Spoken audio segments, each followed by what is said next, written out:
اقتضای حکمت الهی بر این رفت که پیامبر بدور از آغوش محبت پدر و مادر تنها مورد عنایت و توجه خاص خداوند قرار گیرد. کودکی که پدرش را قبل از تولد از دست داده بود 6 سال بیشتر نداشت که پس از دید و بازدید خویشاوندان مدینه در مسیر بازگشت به مکه مکرمه شاهد به خاک سپاری مادر در سرزمین ابوا بود. پدر بزرگ که نشانه های عظمت را در سیمای نوه مبارکش میدید کفالت و سرپرستی او را عهده‌دار گشت. 2 سال نگذشته بود که پدر بزرگ نیز درگذشت و مسئولیت کودکی یتیم را به عموی مهربانش ابوطالب سپرد. خداوند او را یتیم خواست تا در زیر سایه عنایت خود بدور از دخالت‌های بی‌رویه انسان‌ها و مفاهیم و فرهنگ‌های منحرف جاهلیت که جامعه را تحت شعاع خود قرار داده بود پرورش دهد. از همان آغاز زندگی محمد خردسال در صداقت و راستگویی، امانتداری، صبر و متانت، فروتنی و پرهیزکاری، مهر و عطوفت، شجاعت و دلیری و اعتماد به نفس زبان زده خاص آن بود و خدایش او را از شرک و عبادت بت‌ها و از گرایش‌های کج اخلاقی که معمولاً در دوران نوجوانی و جوانی سرشت و شخصیت هر جوانی را محک می‌زند محافظت نمود. اعتماد به نفس محمد خردسال هرگز بدو اجازه نمیداد در زندگی سربار دیگری باشد. او از همان خردسالی از عمویش خواست تا به او اجازه دهد در حمل مسئولیت خانه و کسب درآمد با او همکاری نماید. زندگی کاری پیامبر با چوپانی آغاز شد و پس از چندی به بازرگانی روی آورد و در سفرهای تجارتی با عمویش همراه می شد. بازرگانان قریش عادت داشتند که سالانه یک سفری رو به سمت شام می رفتن. اون سال ابوطالب تصمیم گرفت به همراه عده‌ای از قریش و رسول الله صلی الله علیه و سلم حرکت بکنه و در سفر تجاری شام همراه بشه. در منطقه بصره بحیرای راهب یکی از راهبان مسیحی بود که اونجا مشغول عبادت بود در صومعه خودش و از طرف مسیحیان مورد احترام بود. هر وقت که کاروان قریش میرفت اونجا میرفتن و به ادای احترام و برای تبرک پیش اون با او رو ملاقات میکردن. در این سفر بحیرای راهب وقتی که اونها به اون منطقه رسیدن و کوله‌بارشون رو گذاشتن به پیش بحیرا برن، بحیرا خودش از صومعه خودش خارج شد و به پیش اونها حرکت کرد. بحیرا وقتی که از صومعه خارج شده بود در بین کاروان قریش این طرف و اون طرف میگشت تا اینکه رسول الله صلی الله علیه و سلم رو یافت. دست ایشون رو گرفت و گفت به خدا قسم که این شخص پیامبر خاتم هست و فرستاده الله است و الله تعالی با این شخص رحمتی رو برای عالمیان خواهد فرستاد. گفتند از کجا میدونی؟ گفت اون لحظه‌ای که شما از این تپه گذر میکردید سنگ‌ها و درخت‌ها به اون سجده میکردن و سنگ‌ها و درخت‌ها جز برای هیچ پیامبری برای کسی دیگر سجده نمی‌کنند و من ایشون رو از روی مهر نبوتی که به اندازه دانه سیب است و پشت شانه سمت راست ایشونه شناختم.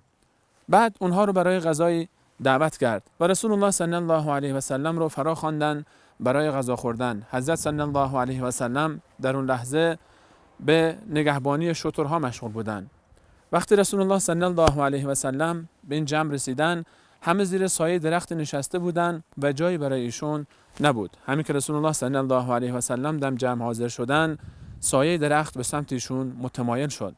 بحیرا گفت ببینید که سایه چطور به سمت این شخص متمایل شد. این هم دلیل دیگری است بر اینکه این شخص پیغمبر آخر خواهد بود. بعد در همین زمان 6 نفر یا 7 نفر از رومیان آمدند و پرسیدند که آیا پیغمبر آخرالزمان در این منطقه است؟ بحیرا پرسید چرا؟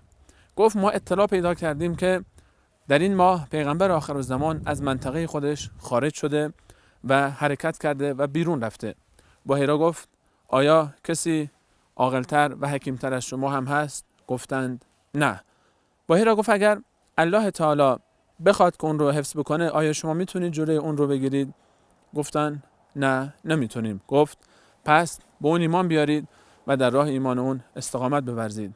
رو کرد به سمت قریشیان و گفت چه کسی از بین شما به این شخص، به این فرد نزدیکتره؟ ابو طالب گفت من عموی او هستم و سرپرستش. ابو طالب رو قسم داد که این نوجوان رو به شام نبر، اگر رومیان اطلاع پیدا بکنن او رو خواهند کشت. شام منطقه سوریه و فلسطین امروزی در اون زمان تحت حکومت امپراتوری روم بود و بحیرا از این نگران بود و میترسید که اگر رومیان دست پیدا بکنن به رسول الله صلی الله علیه و سلم به ایشان آسیبی برسانند. این هم خودش دلیلی بود و اعترافی بود از یک عالم مسیحی بر حقانیت رسول الله صلی الله علیه و سلم چند سال قبل از بعثت ایشان.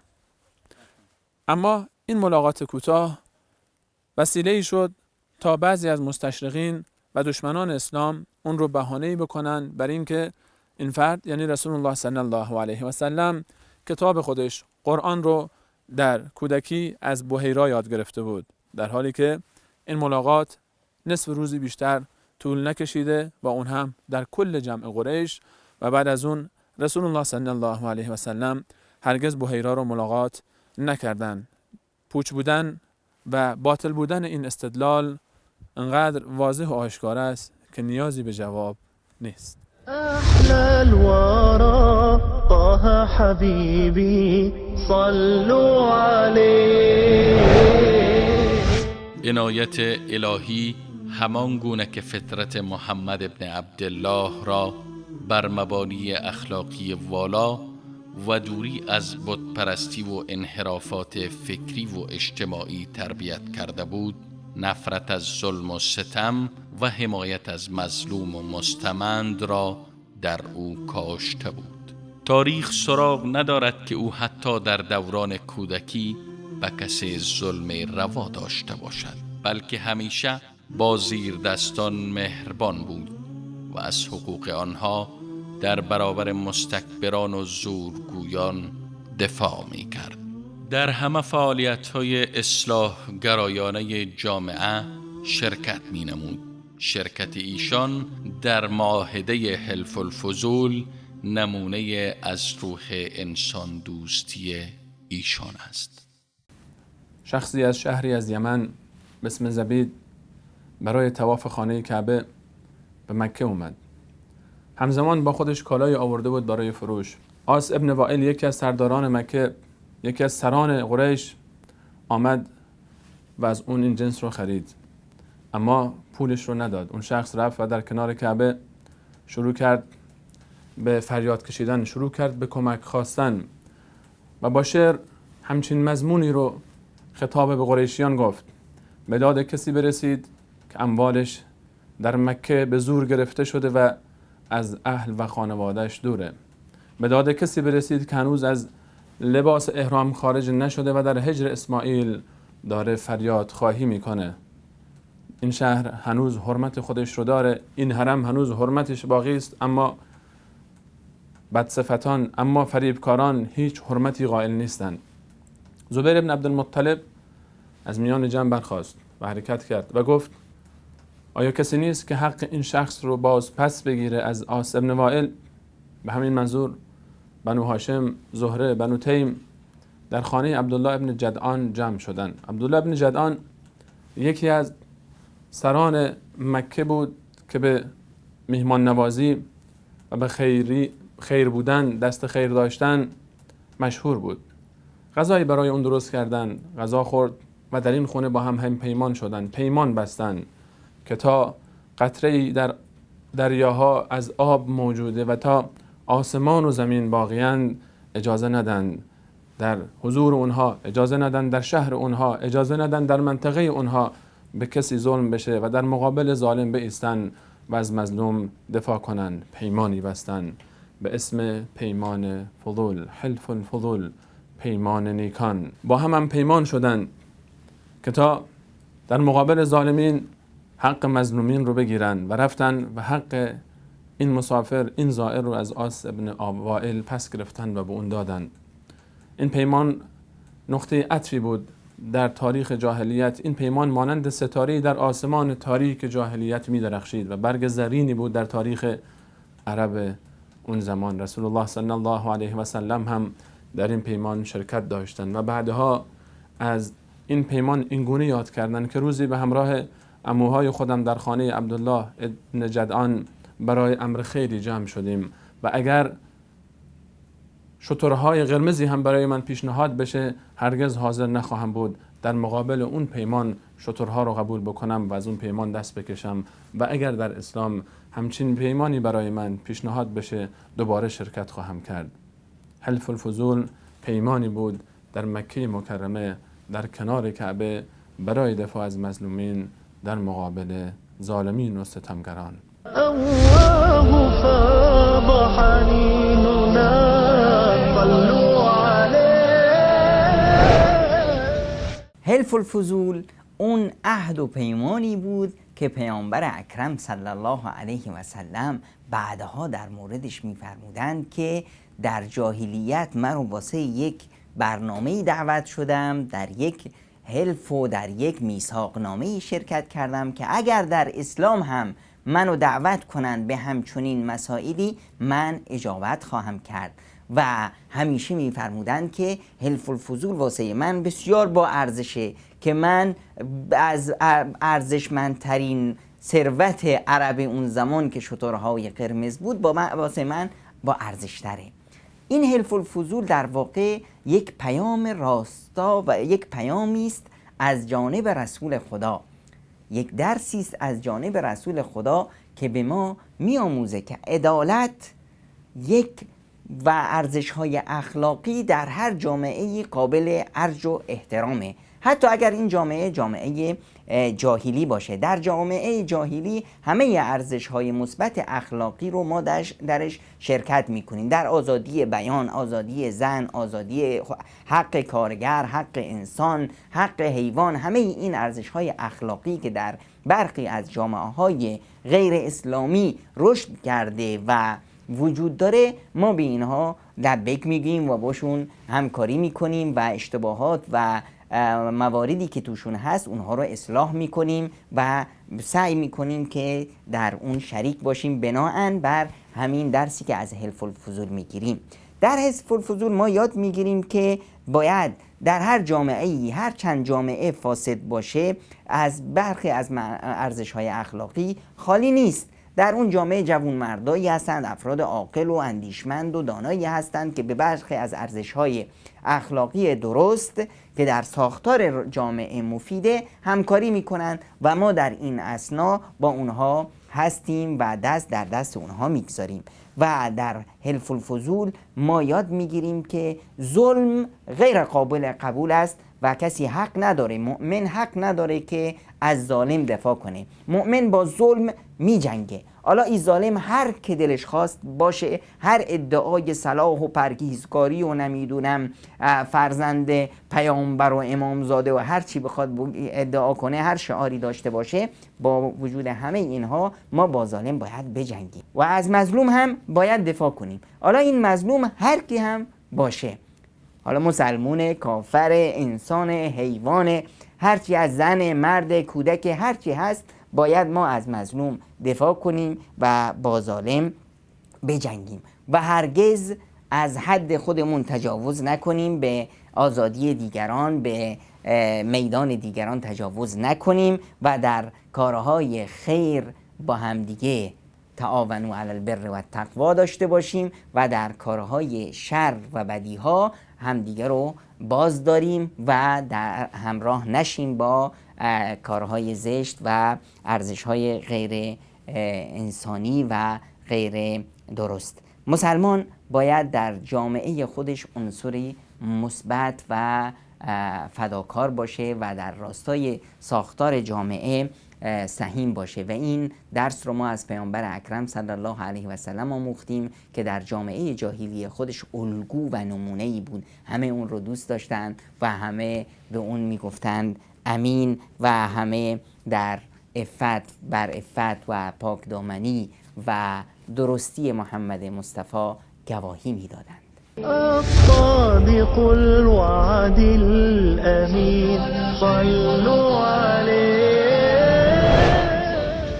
اخلاق و رفتار فرشتگونه این جوان زیباروی و زیباخوی همه شهر را شیفته او ساخته بود. درخشش پاک دامنی در فضای مه‌آلود فساد و فحشا و صداقت و امانتداری در بین دروغ و نیرنگ و خیانت همه را بران داشته بود تا در مجلس‌های انس خود از این جوان که از دین و مرام قوم و ملتش فاصله گرفته بود سخن گویند.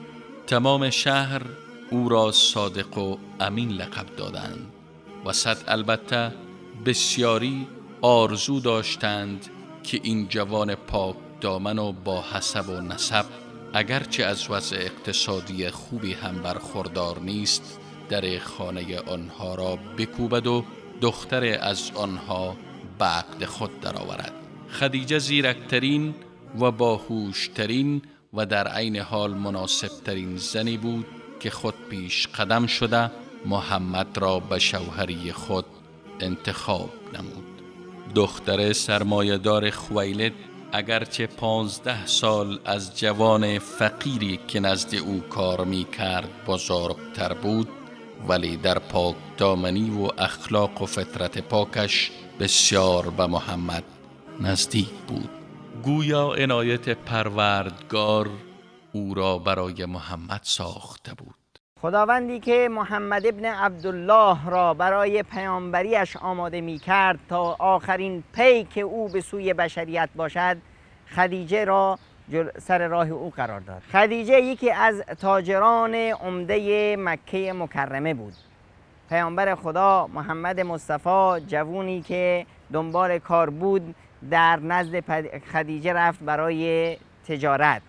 مدت زمانی محمد در کابینه بازرگانی خدیجه کار میکرد.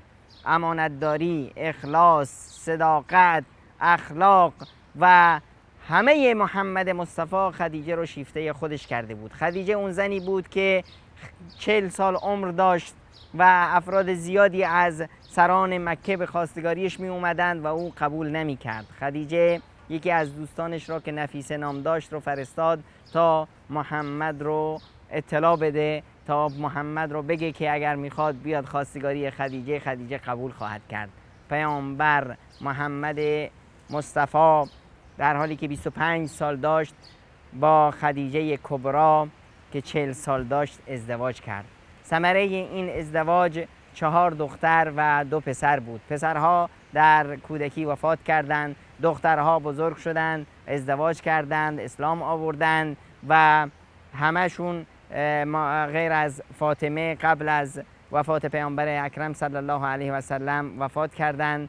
فاطمه پس از رحلت پیامبر اکرم صلی الله علیه و سلم 6 ماه بعد چشم از جهان بربستند و این ازدواج پیامبر با خدیجه که 25 سال به طول کشید بهترین نمونه یک ازدواج موفق بود. تاریخ هیچ گزارش نمی‌دهد که در این ازدواجی که 25 سال طول کشید کوچکترین کدورتی در این خانه به وجود اومده باشه.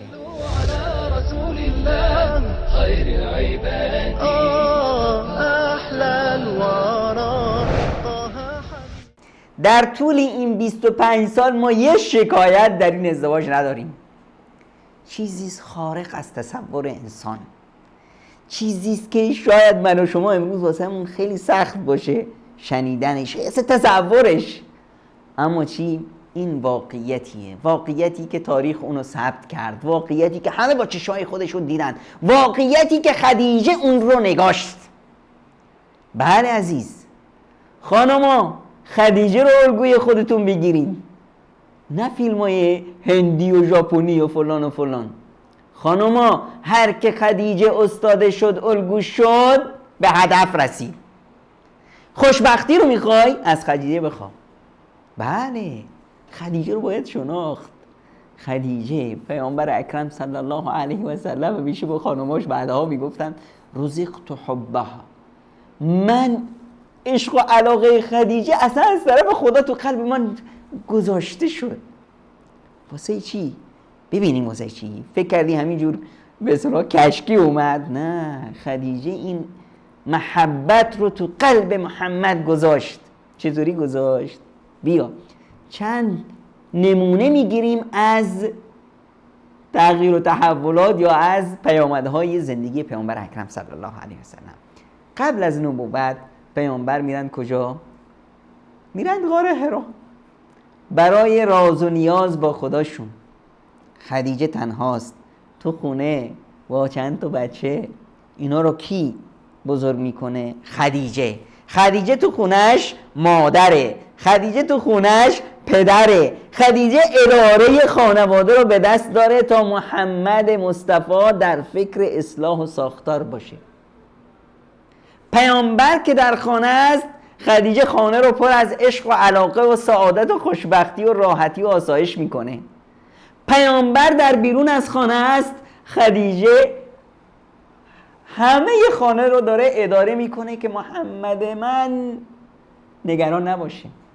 اینه خدیجه.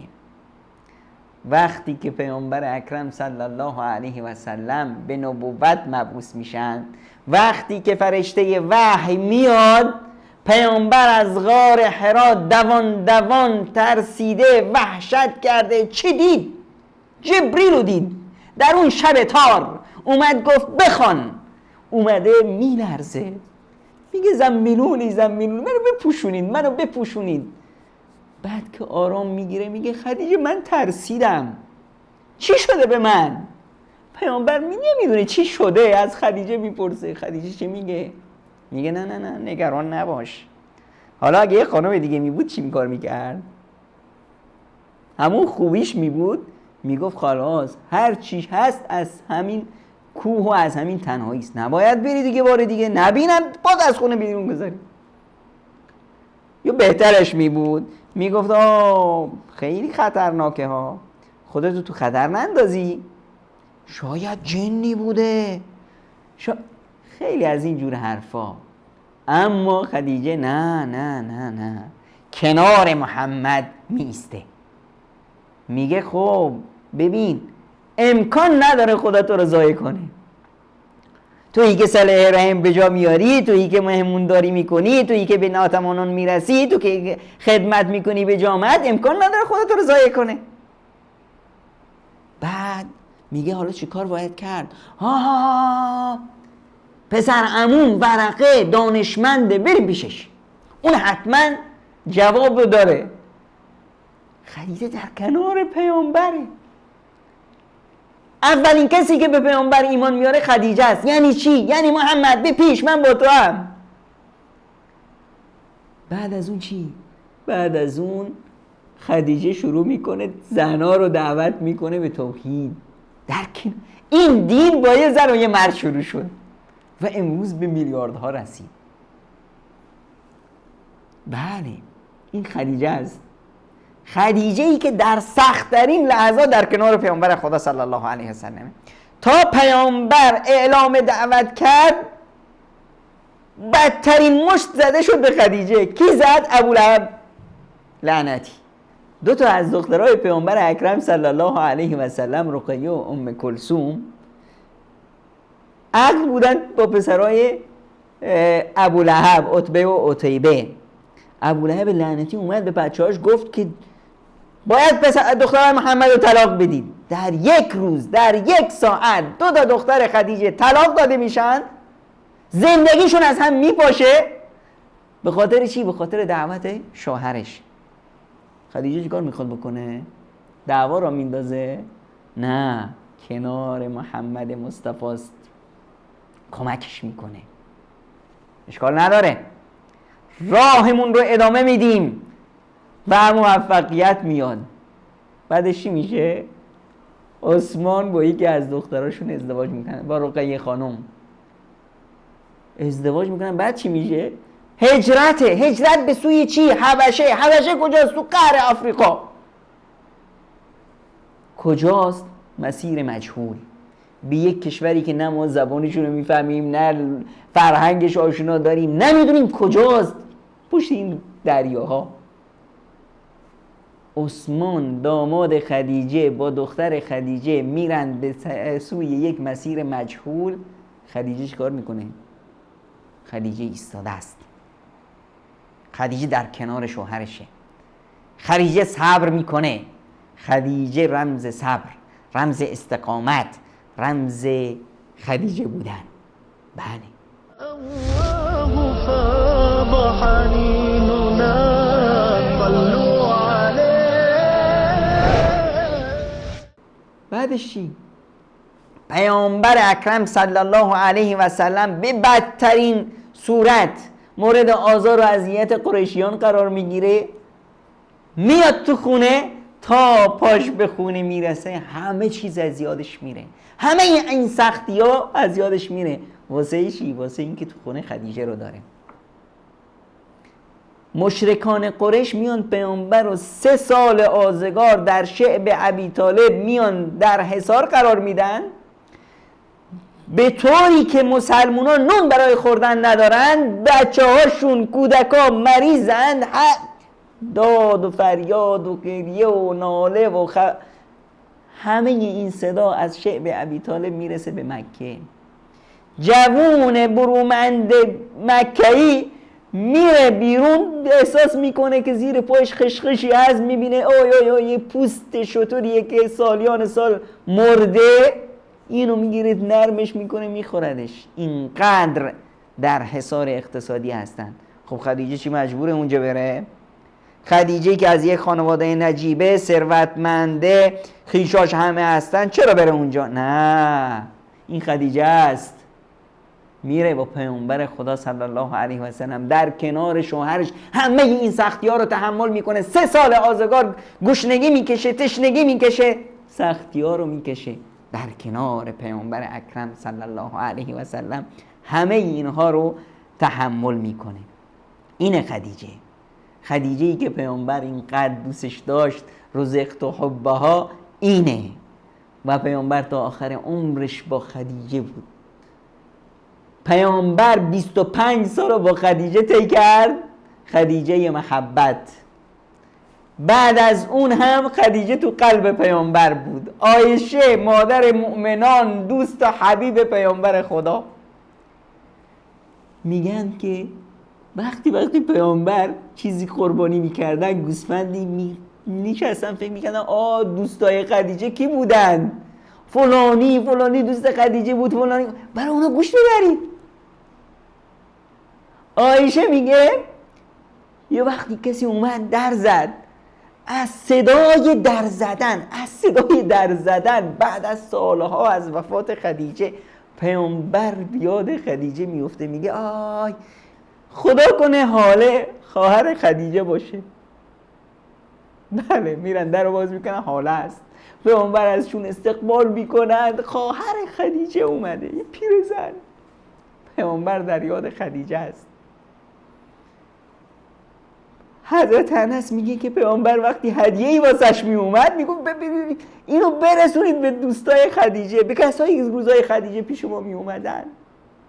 خانم اومد، پیرزن مشاله شده، پیامبر میره در آواز میکنه بفرما. این کیه؟ میگن این حسانه مزینیه است. اون وقتا زمانه خدیجه ای میومد خونه ما، پیامبر ازشون استقبال میکنن، چطوری حسان خانم، بچه ها چطورن، خانواده چطوره؟ با یه پیرزن وقتشون میشینه که چی؟ این دوست خدیجه بود. وفای پیامبر به خدیجه خودش آیتی است از وفا. خدیجه در زندگی پیامبر خیلیه، خونه است، آرامش، سعادت، در کنار پیامبر است. بله، پیامبر به خدیجه تکیه میکنه، تو سختی ها خدیجه دست پیامبر رو میگیره. حالا خانوما، شمایی که میخواید خدیجه بشید واسه شوهراتون، آیا زندگی خدیجه رو خوندید؟ آیا دونستید که چطور خدیجه تونست قلب پیامبر رو بگیره؟ این راه خدیجه است. أحلى الورى طه حبيبي صلوا عليه. پیامبر خدا صلی الله علیه و سلم 35 سالند. هنوز تا نبوت 5 سال دیگه مونده. خب همه قریشیان اون رو محمد امین میدونن، همه دوستش دارن. خب کسی میگه شاید بعضیا تو دلشون چیزی بود، قبیله های دیگه، شاخه های دیگه، بطنه های دیگه قبیله ها که بودن، اینا شاید بعضیا حسودیشون میشد اینا. نه، پس یک نیاز است که یک مهر تایید و یک مدرک صلاح و پارسایی و خوبی و همه رو پیامبر از همه اهل مکه دریافت کنه و این مهر رو و این مدرک رو ما در بازسازی کعبه دیدیم. بازسازی کعبه، این خانه خدایی که الان میبینید، این خانه خدا یادگار حضرت ابراهیم علیه السلام بود. در اون زمان حضرت ابراهیم خانه خدا رو با سنگ‌های بزرگ، سنگ‌هایی که به اندازه آدم بزرگ بودن، ساخته بود و اما با مرور زمان خانه از دیوارها از این ور اون ور ریزش کرده بود و تا حدودی همچین وضع خانه خدا ناجور بود. قریشی ها اومدن دیدن که به این صورت نمیشه، آب اومده، یه بار آتش سوزی شد، سیل اومد، به هر حال باید یک کاری کرد. با هم جمع شدن گفتن چه کار کنیم؟ گفتن که باید خانه خدا رو بازسازی کنیم. خب چطور الان باید این سنگا رو کنار بزنیم، خراب کنیم، بعد از سر نو به اصطلاح تعمیر کنیم؟ کیه که خانه خدا رو خراب کنه؟ خیلی واسهشون سخت بود. اینجا بود که دو همین فکرها بودن که ولید ابن مغیره پدر خالد ابن ولید اومد که گفت که ما کار بدی که نمیخوایم بکنیم، ما که نمیخوایم خانه خدا رو خرابش کنیم، ما میخوایم بازسازیش کنیم، از سر نو درستش کنیم. خب گفتن نه ما میترسیم. ولید گفت من کلنگ اولو میزنم. گفتن خب شما شروع کن، اگه چیزی نشد اون وقت ما میاییم با همکاری میکنیم. ولید شروع کرد از این طرفی که الان طرف ماست، از بین رکن یمانی و حجر الاسود، از این طرف کلنگ زد، چند تا از سنگا رو انداخت. قریشی ها هم ترس ورشون داشته بود، نگاه میکردن که یه بلایی سر ولید نیاد. بعد از اون شب منتظر موندن، دیدن که روز بعد ولی همون ولید دیروزی داره میاد، هیچ مشکلی واسش پیدا نشد، هیچ بلایی هم سرش نیومد. خب گفتن که پس ما هم کمک میکنیم. شروع کردن همه خانه خدا رو به اصطلاح دیوارا رو کندند. این خانه خدا به این شکل امروزی که الان هست نبود، به این قسمتی که به اصطلاح الان بهش میگن حجر اسماعیل، اون قسمت نیم دایره، اون هم جز خانه خدا بود، یعنی به این شکل مکعبی نبود. اون قسمت رو هم داخلش ببری، این شکل خانه خدا بود از زمان حضرت اسماعیل. حالا قریشیان خانه رو خراب کردن، میخوان بازسازی کنن. با خودشون جمع شدن، گفتن که خب این مخارج این رو از کجا تامین کنیم؟ گفتن این خانه خداست و خداوند لا یقبل الله الا طیبا، خداوند غیر از چیز خوب و پاک رو قبول نداره. پس هر کسی مال حلالی داره همون حلال رو بیاره فقط. خب همه حلال و حرام همه میدونن، حتی حیوان گربه هم حلال و حرام رو میدونه. شما چیزی بهش بدی جلوی شما میخوره، چیزی به دزده میره دور میخوره. خب اونا هم رفتن، اون کسایی که کار فساد میکردن، رباکاری میکردن، فاحشه‌گری میکردن، اونایی چیزی از مالشون رو نآوردن. اونایی که کار تجارت و کار خوب میکردن، کارهایی که میدونستن پولشون حلاله، اونا رو جمع کردن اومدن که خانه خدا رو بازسازی کنن. جالبه که قریشیان مشرک بت پرست برای ساختن خانه خدا از مال حلال فقط استفاده میکنن و بسیاری از مسلمانای شناسنامه‌ای امروز خانه خودشون، فرزندان خودشون، آینده فرزندان خودشون رو روی مال حرام، روی بانک و ربا و فساد و دزدی و رشوه خواری میسازن.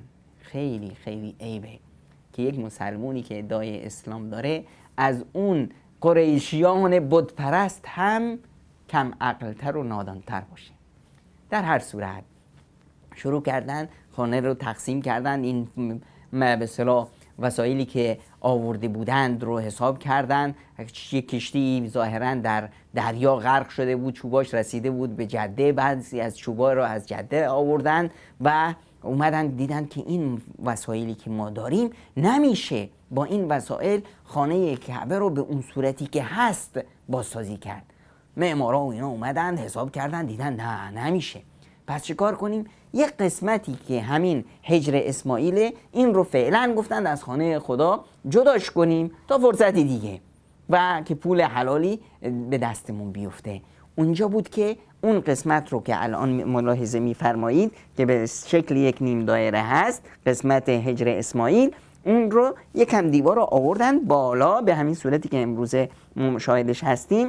بقیه خانه خدا رو در همین حجمی که امروز مشاهدش هستیم ساختن. هر قبیله یک قسمتی رو ساخت، دیوارا رو آوردن بالا، تقریبا به اصطلاح دیوارا 18 دست 18 ذراع بالا اومد. در داخل خانه هم 6 تا ستون از همون چوبایی که از جده آورده بودن هم گذاشتن. الان یک حادثه بسیار مهم واسه همه عرب ها و خیلی مهم بود، سنگ حجرالاسود رو کی میذاره؟ همون سنگی که در اون زاویه هست، ملاحظه میفرمایید حجرالاسود، این سنگو کی سر جاش میذاره؟ هر که حجرالاسود و سر جاش بذاره دیگه تا قیام قیامت اون قبیلهش میان و گردنی بالا میزند و میگن که ما قبیله ما پدران ما حجرالاسود و جاش گذاشتن. خب هر کسی این فخر رو واسه خودش میخواست. بنو هاشم اومدن که به هر حال این ماییم دیگه، ما صدنه این منطقه هستیم و ما به اصطلاح به مردم آب میدیم و آب زمزم از ماست و حقش با ماست. بنو مخزوم بودن که نه مال ماست. بنو مناف اومدن، بنو امیه اومدن، هر کسی به اصطلاح میخواست که این رو به دست بگیره. بعضیاشون تشت خون آوردن، جوان مرداشون دست زدن تو خون که یا ما سنگو میذاریم یا خون برام میفته. بس خیلی بحرانی شد. کمی مونده بود که قریشیان به جون هم بیفتن که در بینشون یک آدم عاقلی بود به نام ابو امیه ابن مغیره. ابو امیه اومد گفت که آقایون این چه وضعیه؟ الان شما میزنید همینجا در جای حرم خانه خدا که جای امنه، شما دارید خونریزی به پا میکنید. خب چه کار کنیم؟ گفتن بیایید. اون دروازه‌ای بود طرف صفا، این محوطه که ملاحظه میفرمایید این کوه صفاست، یه دری داشت خانه خدا ظاهرا که به طرف صفا باز میشد که دروازه صفا بود و گفت که ببینید هر کسی از جای این در وارد شد، در صفا هر کسی اومد اونو داورش میکنیم. همه گفتن قبول. الان نفسها در سینه‌ها بنده که ببینن کیه. خب معلومه دیگه، هر کی باشه از بنو هاشم میگه خب قبیله ما، بنو مخزومی باشه میگه قبیله ما، هر کی از اون طرف اومد از هر قبیله‌ای باشه حتما دیگه به نفع قبیله خودش حکم میکنه. در همین اثنا بود که پیامبر خدا محمد مصطفی جوون 35 ساله وارد شد. ظاهراً پیامبر خدا صلی الله علیه و سلم در خونش بودند و منتظر یک به اصطلاح نوزاد جدید فاطمه قرار بود متولد بشه. در این وضع حمل خدیجه بود. پیامبر میخواست بیاد که خانه خدا برای خداش دعا کنه، زاری کنه که وضع حمل خانومش آسونتر بشه. در همین اثنا اومد. اونا تا دیدن که محمد مصطفی وارد شد همشون هورا کشیدن، گفتن اوی محمد امین، محمد امین اومد، امینون ارتضیناها، ما قبولش داریم، همه قبولش داریم. همه میدونستن که محمد امین راستگوست، درستکار، امانتدار، حکیم و با درایت و اندیشمنده.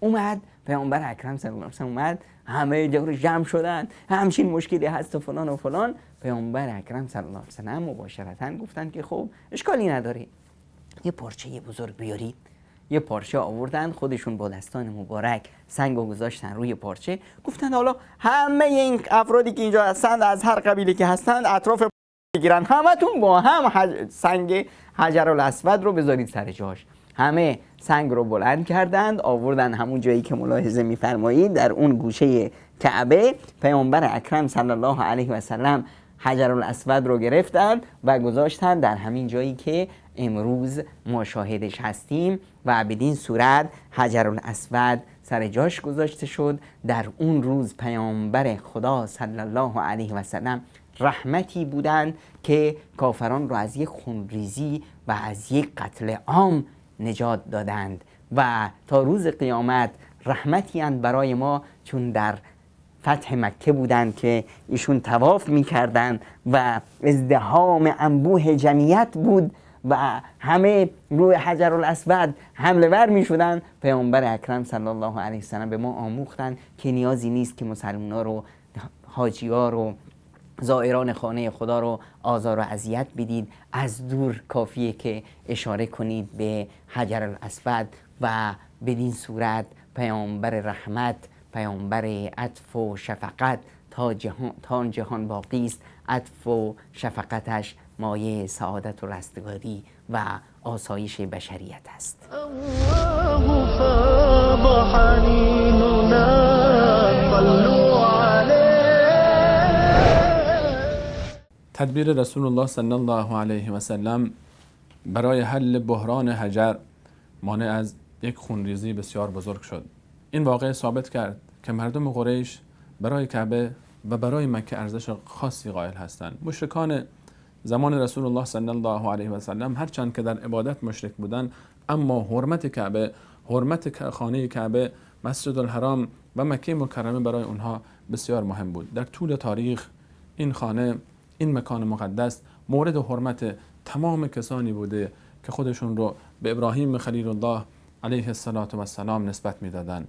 مردم قریش، مردم مکه فرزندان اسماعیل علیه السلام بودند. رسول الله صلی الله علیه و سلم نوه ابراهیم علیه السلام بود. مردم قریش علاوه بر اینکه خود فرزندان ابراهیم و اسماعیل علیه السلام بودند، اینها کسانی بودند که افتخار می‌کردند به خدمت به کعبه. در طول تاریخ در عجبیم از کسانی که امروزه قصد دارند تا حرمت و جایگاه مکان مقدسی مانند کعبه و مسجد الحرام و مکه رو زیر سوال ببرند و در مقابل مقدسترین مکان روی زمین و در مقابل مقدسترین مکان و مقدسترین حرم روی زمین برای خودشون معابد ساختن، برای خودشون بارگاه‌ها و آرامگاه‌های ساختن و فضیلت اونها رو از این مکان مقدس بیشتر میدونن. اینها در جهالت، اینها در حقد و کینه از مشرکین زمان رسول الله صلی الله علیه و سلم هم گذشتن. رسول الله صلی الله علیه و سلم با این حکمت، با این فراست از جنگ خانمانسوزی جلوگیری کردند. مردم مکه به خاطر شتری خونها میریختند، حال به خاطر کعبه، به خاطر مشاعر و حجی که در اون شترها قربان میشد حاضر بودند خودشون رو تیکه تیکه بکنن، اما این سعادت رو از دست ندن. سعادت گذاشتن حجر، سعادت بنای خانه کعبه در مهمترین جزئش، یعنی وضع حجر اسود تنها یادگار بهشت بر روی زمین، سنگی که از بهشت به روی زمین آورده شد و در محل طواف و در گوشه ای از کعبه برای اینکه ابتدای مسیر طواف مشخص بشه قرار داده شد. رسول الله صلی الله علیه و سلم با این کار حکمت و فراست خودشون رو نشون دادن. این اقتضای رسالته. یک نبی، یک پیامبر باید ساده ترین راهها و بهترین و نزدیکترین راهها رو برای متبعین خودش، برای پیروان خودش پیشنهاد بکنه تا اونها راحتتر و بهتر و با کاملترین روشها به نتیجه برسن و زودتر به نتیجه برسن. بحران بون بزرگی که همه مونده بودن که چیکار بکنن، این قوم میگفت من باید بگذارم، اون قوم میگفت من باید بگذارم، شمشیرهای خودشون رو در خون گذاشته بودن به معنای اعلان جنگ، با یک پیشنهاد بسیار ساده و در اوج ذکاوت و هوشیاری انجام دادن. رسول الله صلی الله علیه و سلم وقتی وارد مسجد الحرام شدن و همه دیدن که رسول الله صلی الله علیه و سلم آمدن و به قضاوت ایشون راضی شدن و اعتماد کردن، به خاطر اون زندگی بود که رسول صلی الله علیه و سلم داشتن. این اعتماد با زندگی به وجود اومده بود، این اعتماد با اخلاق به وجود اومده بود، این اعتماد با مکارم نیک به وجود اومده بود و باید این گونه باشه. ما اگر قصد داریم در امور مهم، ما اگر قصد داریم در مسائلی که واقعا برای ما بحرانی شده شخص رو بیاریم به حکم قرار بدیم، ولو این که اون شخص از یکی از خود همون اقوام مورد نزاع هم باشه، اما باید مورد اعتماد همه باشه، اما باید شخصی باشه که همه اون رو قبول داشته باشن، صداقت اون رو، حسن نیت اون رو و نسبت به شخصیت اون علامت سوالهایی در ذهن مردم وجود نداشته باشه. رسول الله صلی الله علیه و سلم با این پیشنهاد 2 برگ زرین به دست آوردن در میان قریش. اول اینکه از این جنگ بزرگ با حکمت و فراست جلوگیری کردن و دوم اینکه افتخار گذاشتن سنگ حجر الاسود در مکانش به رسول الله صلی الله علیه و سلم رسید و نه کسی دیگری، چرا که تنها شایسته ترین فرد خاندان ابراهیم علیه السلام اولین بانی کعبه در قریش بود صلی الله علیه و سلم.